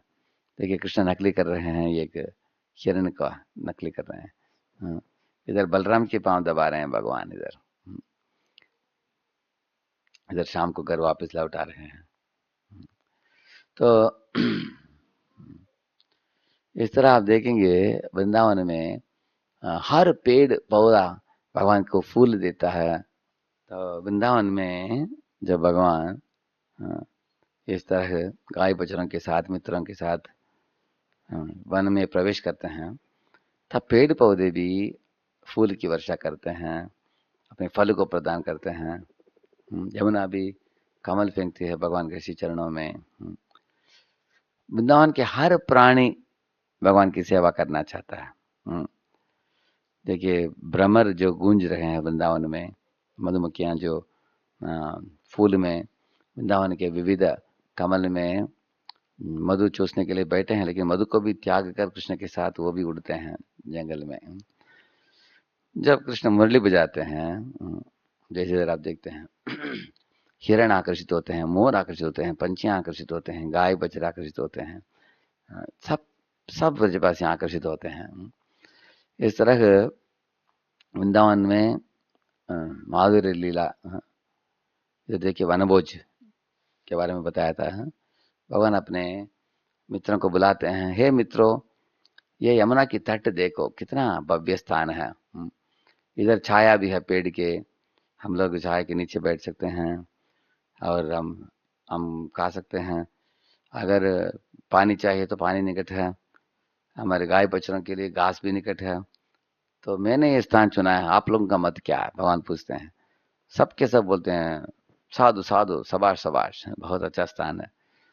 सब भगवान के निकट बैठकर अपने अपने व्यंजन जो लाए हैं, किसी ने कमल के पत्ते में रख दिया, किसी ने पत्थर के ऊपर रख दिया, किसी ने पत्तों को जोड़कर एक पत्ता, बड़ा पत्ता बनाया, उसमें रखा।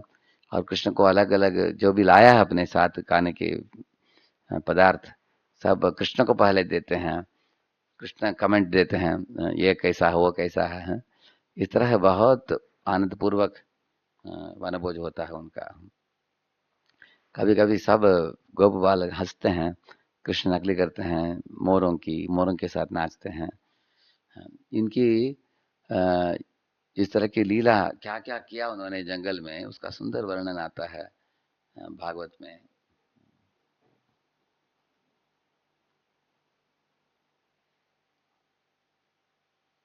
केचित् वेणून्वादयन्तो, देखिए इधर,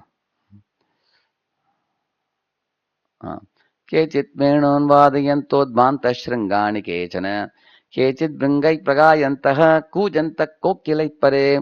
बजाते हैं कि कभी कभी कृष्ण और गोपाल वेणु बजाते थे जंगल में। कभी कभी ये ब्यूगल्स को बजाते थे। उसको क्या बोलते हैं, उसको सिंग है, सिंग से बना हुआ वो बजाते थे। कभी कभी भ्रमर का आवाज सुनते थे, ज़्ज़, वो उनका नकली करते थे उनके। कभी कभी कोकिल का मतलब कोयल, कू ऐसा करता था कोयल।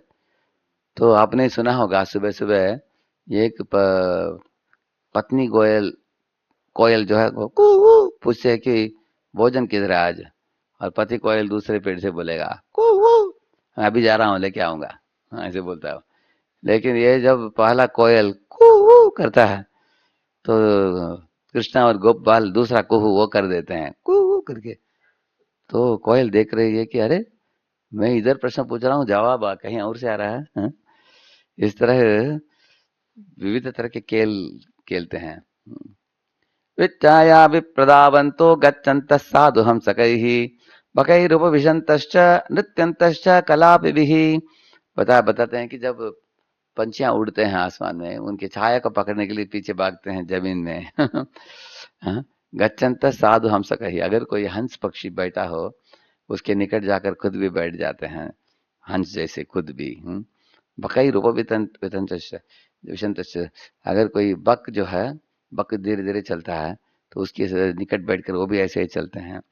और जब मयूरों को नाचते हुए देखते हैं तो मयूर जैसे खुद भी नाचते हैं। विकर्षन्तः कीशबालान् आरोहन्तश्च तैर्द्रुमान् विकुर्वन्तश्च तैः साकं प्लवन्तश्च पलाशिषु। बताते हैं कि कभी कभी जो बंदरें जो होते हैं वो खेलते हैं वो पेड़ों में। कभी कभी एक डाली में चढ़ते हैं, नीचे उतरते हैं, इस तरह गोप वाले उसको नकली करते हैं उसका।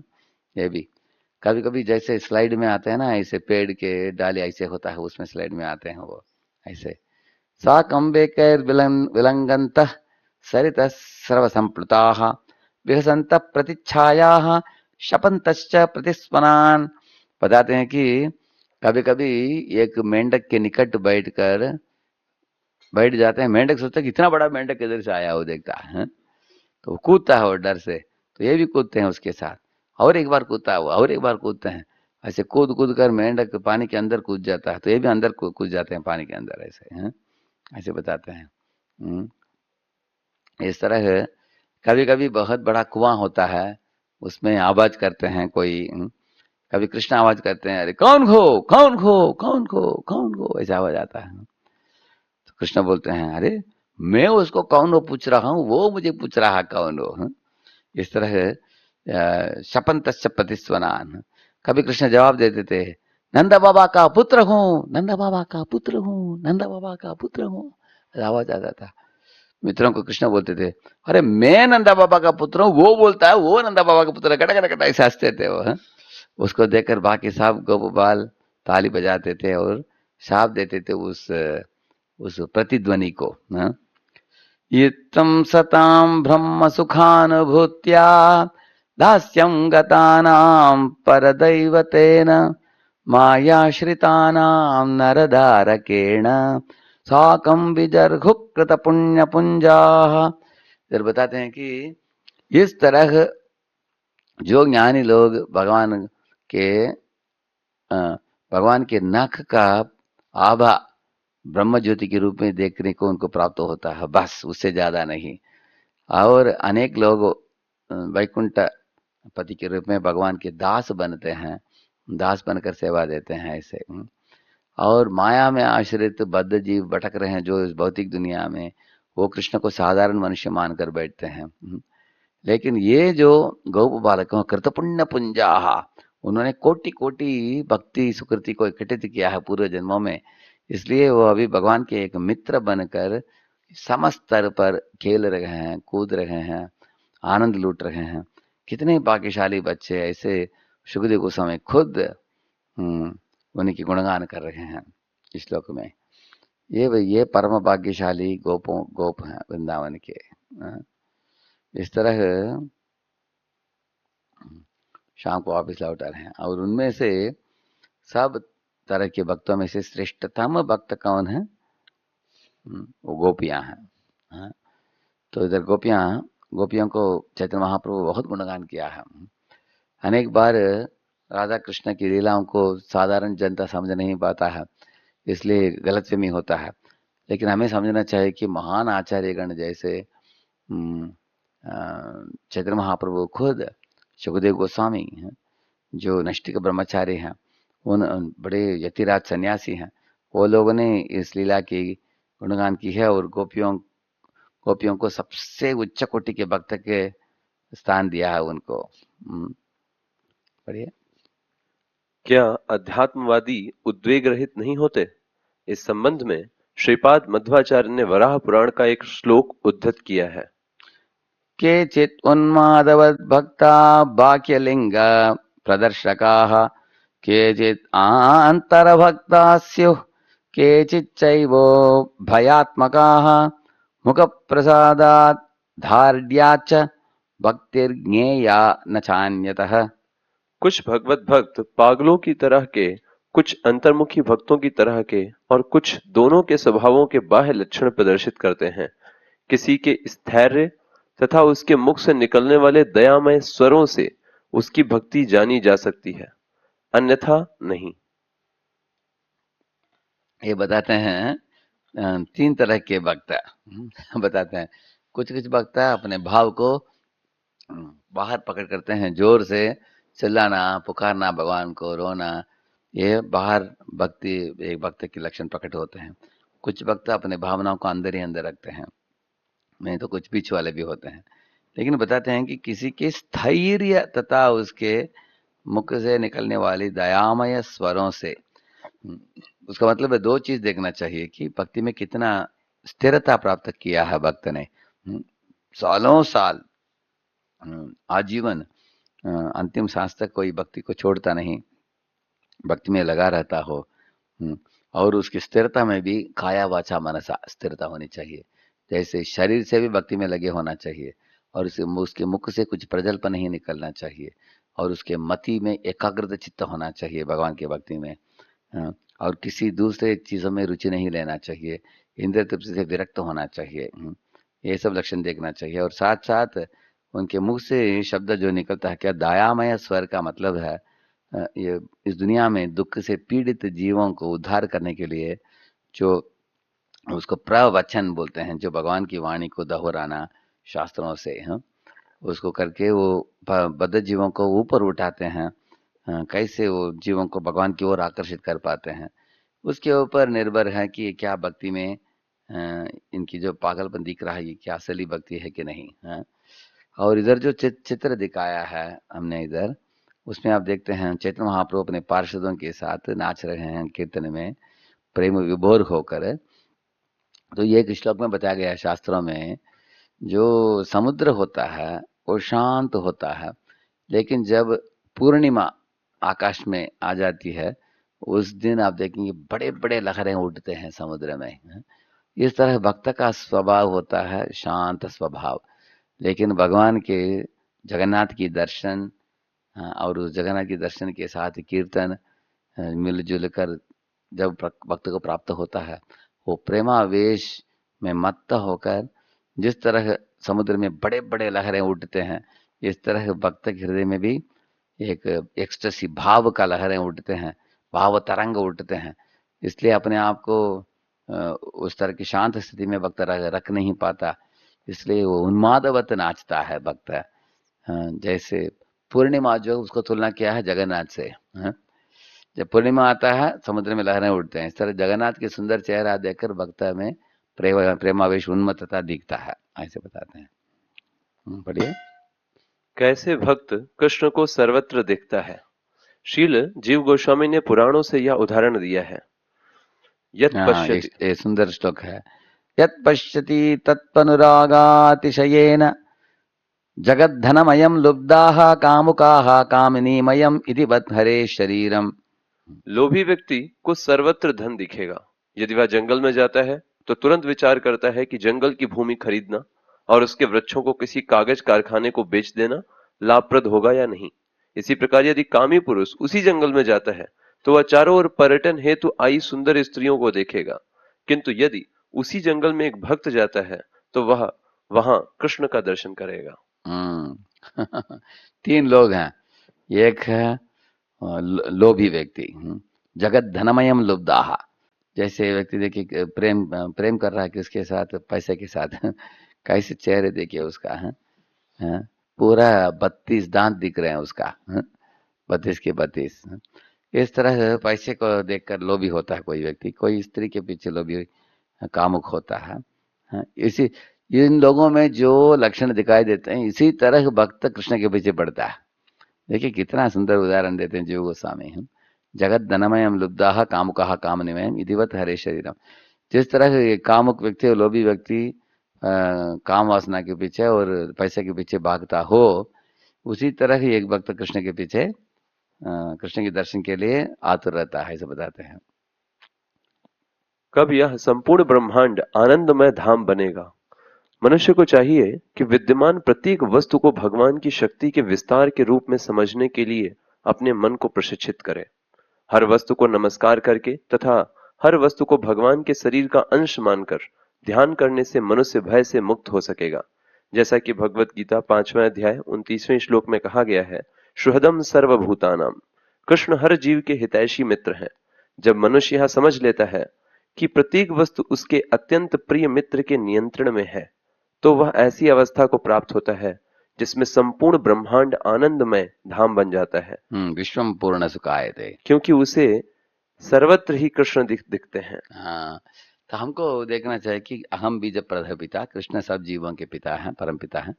84 लाख योनियों में अनेक जीवों को डाला है उन्होंने, और सबको खाने की व्यवस्था करते हैं, और हर एक जीव के हृदय में अंतर्यामी के रूप में है। इसलिए एक भक्त किसी भी चीज को भगवान से अलग करके देख नहीं पाता है। इसलिए जैसे प्रभुपाद जी अमेरिका में जब थे, किसी बस को देखते थे, तुरंत भक्तों को पूछते थे कि इसका दाम कितना होगा। तो भक्त लोग आश्चर्य करते थे, प्रभुपाद बस के बारे में क्यों पूछ रहे हैं। बाद में पता चला उनको संकीर्तन वैन स्टार्ट करना था, संकीर्तन बस। इस तरह चलते चलते कभी बड़े मकानों को देखते थे प्रभुपाद जी, भक्तों को दिखाते थे कि ये मकान अगर प्राप्त हो जाएगा तो इधर कृष्ण का मंदिर बना सकते हैं। तो कहीं भी तुरंत कृष्ण का याद आता है भक्त को। एक अग्रवाल करके एक भारत में एक बूढ़ा व्यक्ति मिला प्रभुपाद जी को। वो प्रभुपाद जी को बोला कि स्वामी जी क्या करूं, मैं वृद्ध हो गया हूँ, मेरा बेटा एक अमेरिकी लड़की के साथ विवाह करके अमेरिका में सेटल हो गया। तो प्रभुपाद ने रुचि दिखाया उसको, हाँ बताओ बताओ और बताओ, हाँ और बताओ बेटे के बारे में। और ये बुद्ध व्यक्ति बोला कि मुझे इच्छा है कि उसको कुछ साधु संग प्राप्त हो, कुछ धर्म के कार्य में भी वो जुड़े। पैसा तो कमा रहा है प्रचुर मात्रा में, लेकिन उसको कुछ अच्छा संग मिलेगा तो अच्छा होगा, ऐसे। और वो बोला कि अगर कोई साधु महात्मा लोग भारत से अमेरिका जाना चाहते हो, उनको 2-3 महीने की ठहरने की व्यवस्था मैं कर सकता हूँ। इसलिए अनेक साधुओं को मैंने भेजा है। प्रभुपाद ने तुरंत बोला नंबर बताओ तुम्हारा। हाँ? उस समय प्रभुपाद जी अमेरिका जाने की योजना था उनको, लेकिन और 4-5 साल था। हाँ? फिर भी उन्होंने क्या नोट कर लिया, नंबर नोट कर लिया, क्योंकि सोचा उन्होंने भविष्य में मैं जाऊंगा तो काम में आएगा ये। तो हमेशा भक्त सोचता है कि कौन मुझे कृष्ण की सेवा में सेवा को आगे बढ़ाने के लिए मदद कर सकता है, सब जीवों को कैसे कृष्ण की सेवा में लगाया जाए, इस तरह उसका सोचना होता है। इसलिए वो सारे दुनिया को विश्वम पूर्ण सुखाए थे, कृष्ण के साथ जुड़कर देखने के कारण वो किसी के साथ वैरी भावना नहीं, दुश्मनी नहीं, सब चीजों को भगवान की सेवा में लगाता हो। सही और गलत दृष्टिकोण। श्रील भक्ति सिद्धांत सरस्वती ठाकुर के अनुसार जिसने अपनी सही सही पहचान का अनुभव कर लिया है वह यह समझता है कि सारी वस्तुएं भगवान को भावमय आनंद प्रदान करने के लिए साज सामग्री के रूप में विद्यमान है। इस तरह मनुष्य उस स्वतंत्रतावादी दृष्टि से मुक्त हो जाता है जिसमें वह सारे संसार को अपने ही भोग के निमित्त विद्यमान मानता है। दिव्य अवस्था में भक्त जो भी वस्तु देखता है वह उसे कृष्ण का स्मरण कराती है और इस तरह उसका दिव्य ज्ञान तथा आनंद दोनों ही बढ़ते हैं। देखिए इधर 2 पिक्चर दिखाए हैं। नीचे का पिक्चर में वो सारे भूमि को कंट्रोल में लाना चाहता है अपने नियंत्रण में। नहीं तो कोई गोल्ड बिस्किट के ऊपर बैठा है, उसके हाथ में डॉलर नोट है, डॉलर नोट का बड़ा गोणी है। इस तरह आप देख सकते हैं कि हिरण्यकशिपु हो उस जमाने में, नहीं तो आधुनिक दुनिया में भी लोगों का सोच विचारधारा ऐसा है कि बहुत पैसे खूब कमाओ, अच्छा खाओ, अच्छा पियो, सब भोग करो, सब चीजों को लेकर eat drink and B Mary, खाओ पियो मजा करो। इस तरह की भावना जो है यही इस दुनिया में सब जीवों के दुख का मूल कारण है। क्योंकि मालिक जो है उनको भूलकर, मालिक तो भगवान है, परम सत्य है, उनको भूलकर अपने मनोधर्म के अनुसार जीवन बिताना है, भगवान से बहिर्मुख होकर, यही मूलभूत कारण है हमारे दुख का। जनस्य कृष्णात् विमुखस्य दैवात् अधर्मशीलस्य सुदुःखितस्य अनुग्रहाय चरन्ति नूनम भूतानि भव्यानि जनार्दनस्य। इस श्लोक में पहले बताया गया जन से कृष्णात् विमुखस्य, कृष्ण से विमुख होने से अधर्मशील बनता है जीव, अधर्मशील होने के कारण दुखित हो जाता है।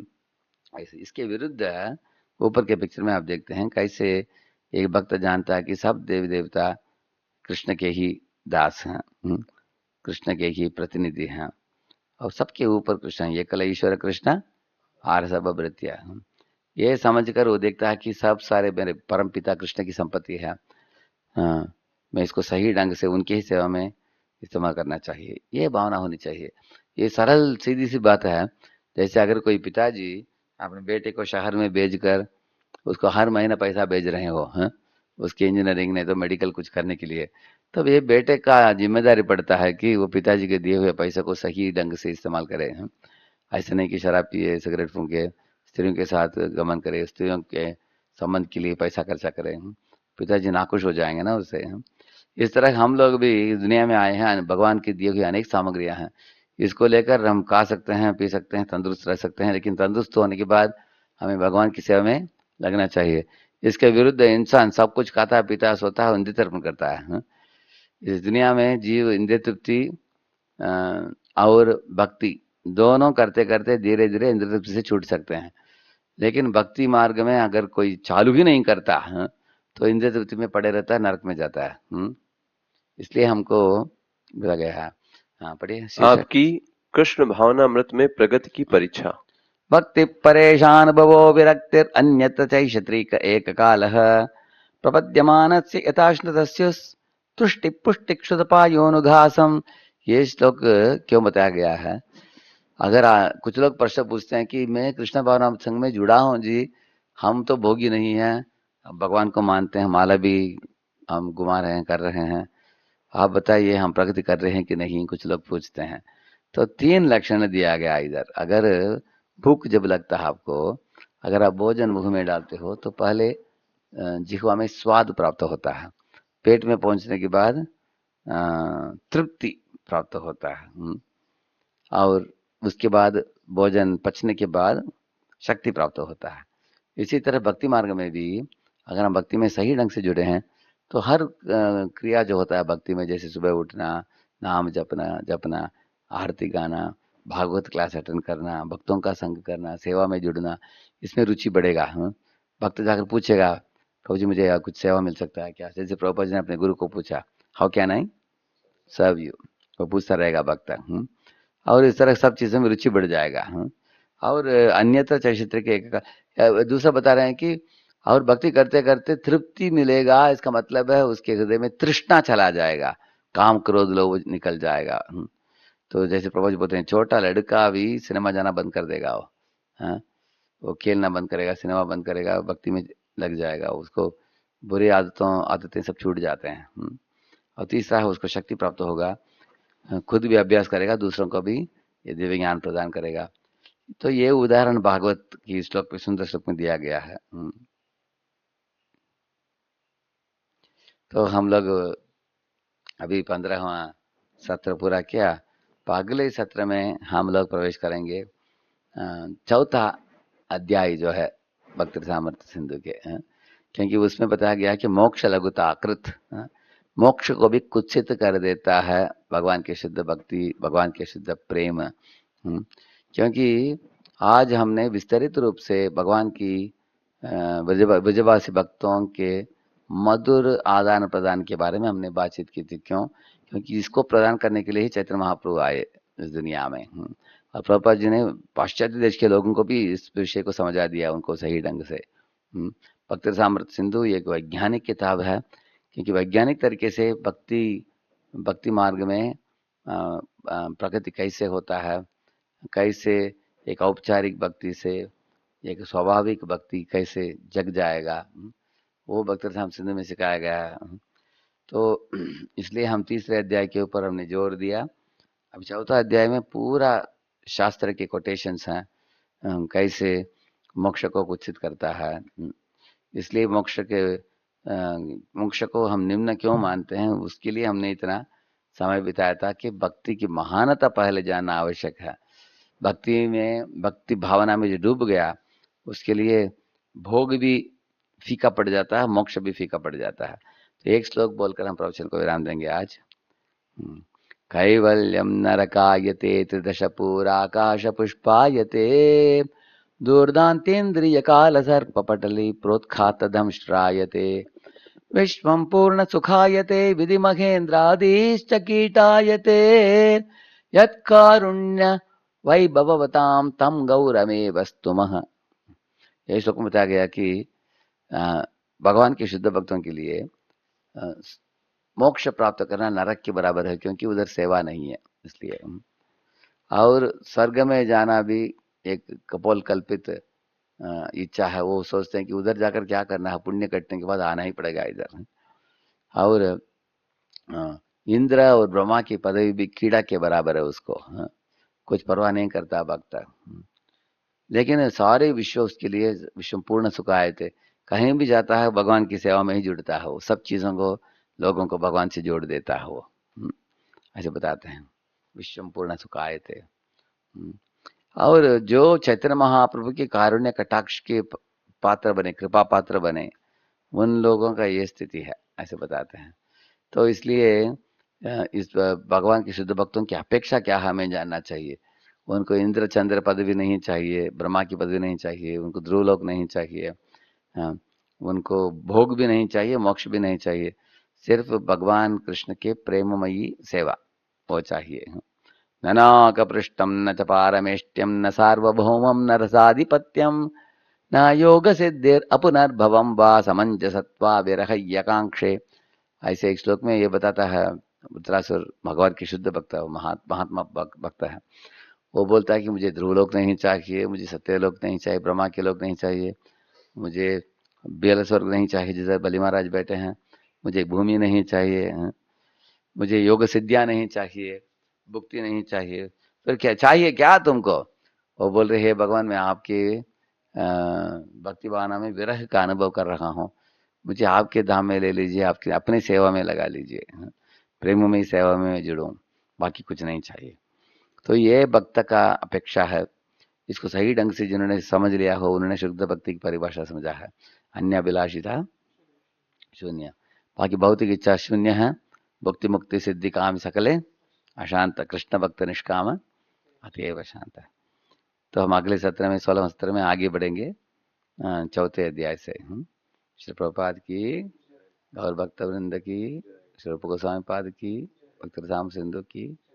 Thank you. हरे कृष्ण।